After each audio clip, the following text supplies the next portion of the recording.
আর আছে মাছ পুষ্কনি তার মাছ আছে কোনো আমি ছোট মাছটা উড়ে যাবো তো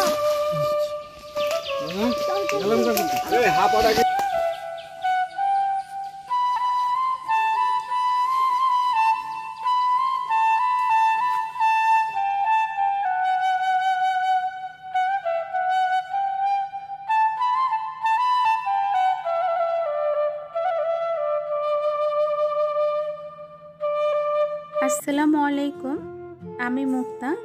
জীবনের ডায়েরি ইউটিউব চ্যানেল থেকে নতুন আরও একটি ভিডিওতে আপনাদের সবাইকে আমন্ত্রণ জানাই। দূরে এবং কাছে, দেশ এবং দেশের বাইরে যে যেখান থেকে ভিডিওটি দেখছেন, আশা করি সবাই ভালো আছেন।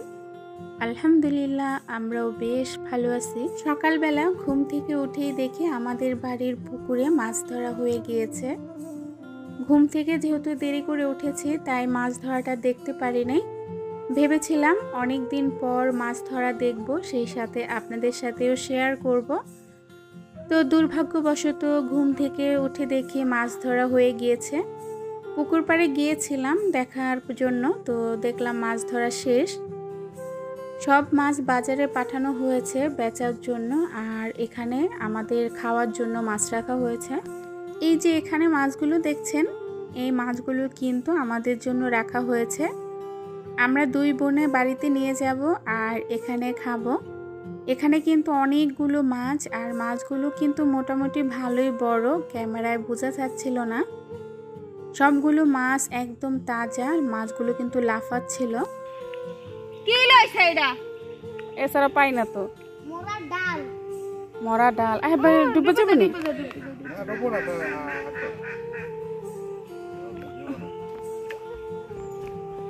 হরি যখন কইছেন আপনার এত বড় মাছটা আমি আলগে দিয়ে উঠাইতে পারবো। আল্লাহ আল্লাহ ডুবে গেছে, ডুবে গেছে।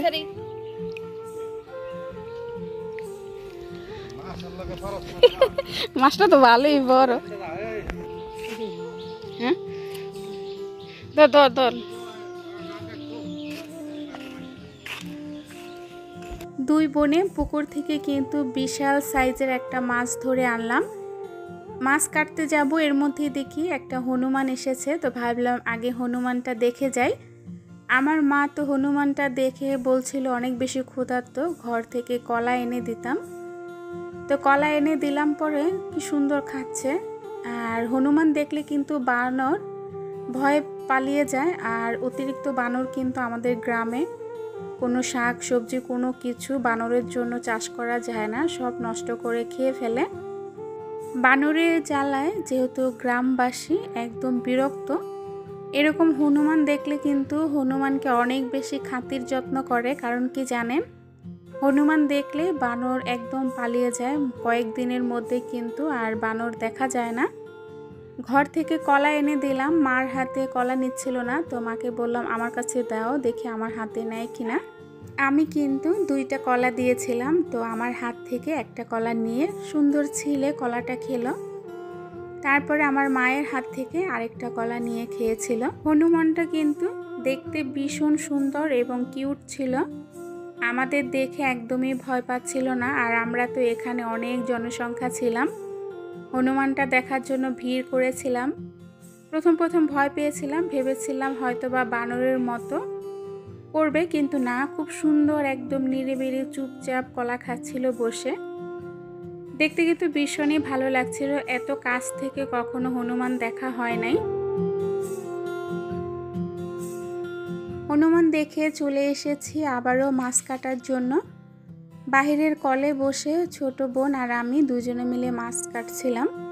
তো ছোট বোন আষ্টে ফেলে দিচ্ছিল, আর আমি মাছগুলো পেটের যে ময়লাটা ওটা ফেলে দিয়ে তারপর রেখে দিয়েছিলাম। মাছগুলো আস্ত থাকবে, কারণ এই মাছগুলো কিন্তু আবার ভাগ করা হবে ছোট বোন আর আমার জন্য। তো মাছগুলো কাটলে তো আর ভাগ করতে সুবিধা হবে না, আস্ত থাকলে ভাগ করতে সুবিধা হবে। আর মাছগুলো কিন্তু মোটামুটি একটু বড় সাইজেরই ছিল, তো সেজন্য আমি কিন্তু ধরে কাটতে পারছিলাম না, অনেকটাই অসুবিধা হচ্ছিল। আমার আসলে এরকম মাছ কাটার অভ্যাস নাই। ছোট মাছ খুব ভালোই কাটতে পারি, বড় মাছগুলো ধরে কাটতে পারি না। মোস্তাকিমের বাবা সবসময় বাজার থেকে কেটে নিয়ে আসে, তাই এর মধ্যে বড় ভাই কিন্তু আরও কিছু মাছ নিয়ে এসেছে। এই মাছগুলো তুলে নিচ্ছিলাম, সবগুলো একসাথে কাটবো তাই। এখানে কিন্তু কয়েক ধরনের মাছ ছিল, রুই মাছ ছিল, মিরকা মাছ ছিল, আর হচ্ছে গ্লাস কাপ, কালীবেউস, আর সম্ভবত 2টা মাছ ছিল কাতল মাছ। তো কাতল মাছ 2টা কিন্তু বেশি বড় ছিল না, ছোট সাইজেরই ছিল। সবগুলো মাছ এখন আমরা কাটবো। আর এই মাছগুলো কাটতে কিন্তু অনেক সময় লেগেছে। গ্রামে আসার পর ভিডিও কিন্তু প্রতিদিনই করা হয়, তবে ভিডিও আপলোড করতে পারছি না। গ্রামের পরিবেশটা না সবসময় গরম থাকে। কেমন গরম জানেন? বাইরের পরিবেশ ঠান্ডা থাকলেও ঘরের পরিবেশটা সবসময় গরম থাকে। যেহেতু আমরা 2 বোন এখানে, তারপর বাচ্চা কাচ্চা সব মিলে হইচই হই হুল্লোড়, এই জন্য না ভিডিও দেওয়া হচ্ছিল না। এখানে কিন্তু বড় একটা চিতল মাছ আমার ভাইয়ের ছেলে ধরেছে। 3.5 কেজি ওজন ছিল মাছটার। আমরা কিন্তু মেপে দেখেছিলাম। আমার ভাইয়ের ছেলেকে যখন বললাম মাছটা ধরে রাখার জন্য, ও মাত্র 1 মিনিট ধরার পরে বলছে, আমি মাছটা কিন্তু অনেক ওজন, আমি ধরে রাখতে পারছিলাম না।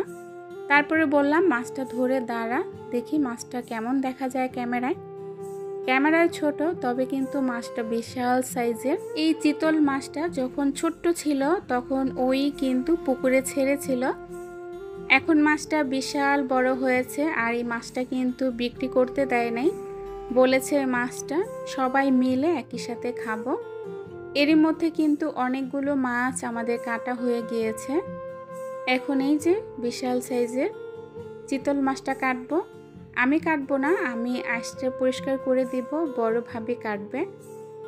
মাছগুলো কিন্তু বড় ভাবি কেটেছে, উনি না কাটলে মাছগুলো আমাদের কাটতে সারাদিন লাগতো। আমার বড় ভাইয়ের বউ, উনি কিন্তু সাংসারিক কাজে অনেকটাই এক্সপার্ট।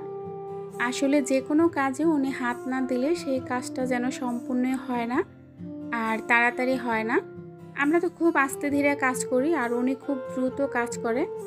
তো বড় ভাবি আর আমি 2 জনে মিলে মাছগুলো কেটেছি। ছোট বোন কয়েকটা মাছ কেটে চলে গিয়েছে। ওকে কখন পাবো জানেন? যখন মাছগুলো ভাগ করব তখন দৌড়ে চলে আসবে বড় মাছগুলো নেওয়ার জন্য, আর যেই ভাগটা বেশি হবে সেইটা নেওয়ার জন্য। এবার তো ওর সাথে আমি একদম ঝগড়া করেছি, বলেছি যে এবার ছোট মাছ দিলে আর ভাগে কম দিলে আমি কিন্তু নিব না, আমাকে কিন্তু সমান ভাগ দিতে হবে। আমি বড় বলে আমি কি সব সময় ঠকে যাব নাকি? এবার কোনো ঠকাঠকি চলবে না, এবং আমাকে সমান ভাগ দিতে হবে। সবগুলো মাছ কাটা হয়ে গিয়েছে, এখন আমি কল চেপে দেব। বড় ভাবি সবগুলো মাছ একে একে ধুয়ে নেবে। একটা জিনিস লক্ষ্য করে দেখুন তো, এই যে মাছ কাটা থেকে শুরু করে ধোয়া পর্যন্ত আমরা কিন্তু 2 ননদ ভাবিয়ে ছিলাম। যখন মাছগুলো ধুয়ে একদম পরিষ্কার করে রেডি করব, ভাগ করার টাইমে আমার ছোট বোন একদম জামাই নিয়ে হাজির হবে। তখন কোন ভাগটা বড়, কোন মাছটা বড়, এগুলো বেছে নেওয়ার জন্য দেখুন বলতে না বলতে চলে এসেছে। পলিথিনও একদম নিয়ে এসেছে। দেখেছেন আমি কি মিথ্যে বলেছি? এখন পর্যন্ত মাছ ধুইতেই পারলাম না, তারা কি সুন্দর একদম ভাগ করার জন্য রেডি, জামাই বউ 2 জন। তো ভিউয়ার্স, আপনারা কেউ সিরিয়াস ভাবে নেবেন না, আসলে মজা করে বললাম। আমরা বোনেরা কখনোই ঝগড়া করি না, যত বড় কিছুই হোক না কেন। আমরা 3টা বোন, আর আলহামদুলিল্লাহ আমাদের 3 বোনের মধ্যে কখনো ঝামেলা ঝগড়া হয় নাই। আসলে মজা করে বলা। আমার বোন সে বেশি খেলো, বেশি নিল, তাতে কোনো আফসোস নাই। আমিও যদি বেশি নেই, ওদেরও কোনো আফসোস নাই। আমরা সবসময় মিলে মিশে থাকি এবং একে অপরের সুখ দুঃখ ভাগাভাগি করি। বরাবরই আমরা 3 বোনের সম্পর্ক অনেক বেশি ভালো। আপনারা দোয়া করবেন সব সময় যেন এরকমই ভালো থাকে। আসলে মায়ের পরে হচ্ছে বোন, আর বোন থাকলে অনেক বেশি সুযোগ সুবিধা অনেক ক্ষেত্রেই পাওয়া যায়। বিশেষ করে মনের কষ্ট, মনের যত কথা বোনের সাথে শেয়ার করা যায়। তবে আরেকটা কথা, এখানে যে আমার বড় ভাবিকে দেখছেন, উনিও কিন্তু ভীষণ ভালো একজন মানুষ। কারণ আমরা যখন ঢাকা থেকে গ্রামে বেড়াতে আসি, সেই সাথে কিন্তু আমার ছোটো বোনও নোয়াখালী থেকে আসে, তার মানে আমরা দোনো বোনই আসি। দোনো বোনেরই কিন্তু ছেলে মেয়ে আছে, অনেক বেশি হই হুল্লোড়। আর একজন মেহমান আসলে কিন্তু অনেক কাজ করতে হয়, রান্না বাড়া অনেক কাজ থাকে। আমার বড় ভাবি কিন্তু সেই কাজগুলো নিজের হাতেই করেন একা, আমাদের কখনো কোনো কাজ করতে দেয় না। তো সেই হিসেবে না ওনার অনেক বেশি ধৈর্য, কারণ এখনকার বউরা ননদের বাচ্চা কাচ্চা আসলে একদমই পছন্দ করে না। তারপরে তো আমরা অনেক দিন থাকি, প্রায় 10 থেকে 15 দিন 20 দিন থাকি। সেই হিসেবে আমার ভাইয়ের বউ কিন্তু অনেক বেশি ভালো, যুগ হিসেবে এখন যে যুগ পড়েছে। তো যাই হোক, আপনারা দোয়া করবেন আমার পরিবারের জন্য, সবসময় যেন পরিবারটা এরকমই থাকে।